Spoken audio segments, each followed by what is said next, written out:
ये वीडियो सिर्फ मनोरंजन के लिए बनाई गई एक काल्पनिक कहानी है। इसमें दिखाए गए सभी कैरेक्टर्स, नाम, जगह और घटनाएं पूरी तरह काल्पनिक हैं। अगर किसी जीवित या मृत व्यक्ति या किसी वास्तविक घटना से मिलती-जुलती लगे तो वो सिर्फ एक संयोग है।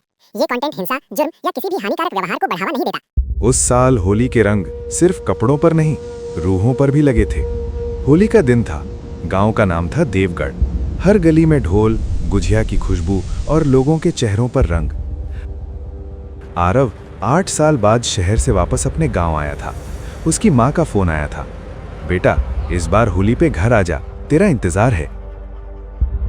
आरव का बचपन देवगढ़ में गुजरा था, लेकिन एक वजह थी जिसकी वजह से वो कभी वापस नहीं आया। 8 साल पहले होली के दिन उसका दोस्त कबीर अचानक गायब हो गया था। लोग कहते थे रंग के दिन पुरानी हवेली के पास नहीं जाना चाहिए। आरव ने कभी इन बातों पर विश्वास नहीं किया, लेकिन जब वो अपने पुराने कमरे में गया, उसने दीवार पर एक हाथ का निशान देखा, लाल रंग का, बिल्कुल ताजा। ये तो कल तक नहीं था, उसने धीरे से कहा। नीचे से माँ की आवाज आई, आरव बाहर आ जाओ, सब इंतजार कर रहे हैं। आरव ने हाथ का निशान को छुआ, रंग उंगलियों पर लग गया, और तब उसके कान के पास किसी ने धीरे से कहा, इस बार भी खेलोगे ना होली? आरव ने झट से मुड़कर देखा, कोई नहीं था। जो रंग एक बार लग जाए वो कभी नहीं उतरता।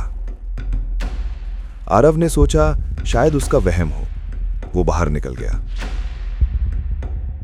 सब लोग रंग खेल रहे थे, लेकिन अजीब बात थी, जहां जहां आरव जाता लोग उसको देखकर चुप हो जाते। उसकी चाइल्डहुड फ्रेंड मीरा उसके पास आई। तुम्हें वापस नहीं आना चाहिए था। क्यों? आरव ने पूछा। मीरा ने धीरे से कहा, 8 साल पहले जो हुआ था वो सिर्फ गायब होना नहीं था। आरव का दिल तेज धड़कने लगा। तुम जानती हो कबीर के साथ क्या हुआ था? मीरा चुप हो गई, सिर्फ इतना बोला, शाम होने से पहले पुरानी हवेली मत जाना। शाम होने लगी। गांव में एक रिवाज था, होली की शाम पुरानी हवेली के पास होलिका दहन होता था। आरव का मन माना नहीं, वो हवेली की तरफ चल पड़ा। हवेली सुनसान थी, दरवाजा आधा खुला था। अंदर से बच्चों की हंसी की आवाज आ रही थी। कभी कभी जो हंसी सुनाई देती है वो जिंदा लोगों की नहीं होती। आरव धीरे से अंदर गया। दीवारों पर लाल, नीला, पीला रंग छिटा हुआ था। बीच में एक पुराना आईना था, और आईने में आरव अकेला नहीं था। उसके पीछे एक लड़का खड़ा था, पूरा रंगों से भरा हुआ। कबीर, तू वापस आ गया, रिफ्लेक्शन ने कहा। आरव ने झट से मुड़कर देखा, पीछे कोई नहीं। फिर आईने में देखा, कबीर और करीब आ गया था। उस दिन तुम भाग गए थे, इस बार तुम नहीं भाग पाओगे। आईना अचानक क्रैक हो गया। रंग जमीन पर गिरने लगे, लेकिन वो रंग नहीं था, वो खून था। सच का रंग सबसे गहरा होता है। आरव जमीन पर गिर गया। उसके दिमाग में वो दिन फ्लैश होने लगा। 8 साल पहले कबीर डेयर गेम खेल रहा था। हवेली में जाकर रंग का थैला रखना था। आरव ने उसे रोका नहीं, वो डर गया था और भाग गया था। कबीर वापस कभी नहीं आया। आरव की आंखों से आंसू गिरने लगे। मैं तुम्हें छोड़कर भाग गया था। आईने के टुकड़े हवा में उठने लगे। कबीर की आवाज गूंज उठी, तुमने मुझे अकेला छोड़ दिया।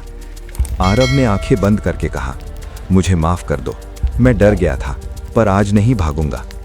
हवेली की दीवारें हिलने लगी, रंग हवा में घूमने लगे। आरव ने जमीन से एक मुट्ठी गुलाल उठाया। उसने आग की तरफ चलकर कहा, ये रंग दोस्ती का है, डर का नहीं। उसने गुलाल को होलिका की आग में डाल दिया।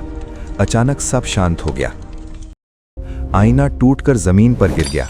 खून फिर से रंग बन गया। हवेली में से एक हल्का सा हंसना सुनाई दिया। इस बार डरावना नहीं था। मीरा बाहर खड़ी थी। हवेली का बोझ खत्म हो गया, उसने कहा। अगले दिन सुबह दीवार पर जो हाथ का निशान था वो गायब था। आरव ने आसमान की तरफ देखा। हवा में हल्का सा गुलाल उड़ा और धीरे से गिर गया, जैसे किसी ने फाइनली उसे माफ कर दिया हो। उस साल देवगढ़ में होली के रंग अलग थे। लोग कहते हैं अगर तुम अपने डर का सामना करो तो सबसे गहरा रंग भी एक दिन हल्का पड़ जाता है, और कभी-कभी माफी ही सबसे बड़ा उत्सव होता है। और ऐसी ही क्राइम और हॉरर स्टोरीज के लिए एक रात crime and horror stories channel को सब्सक्राइब करें।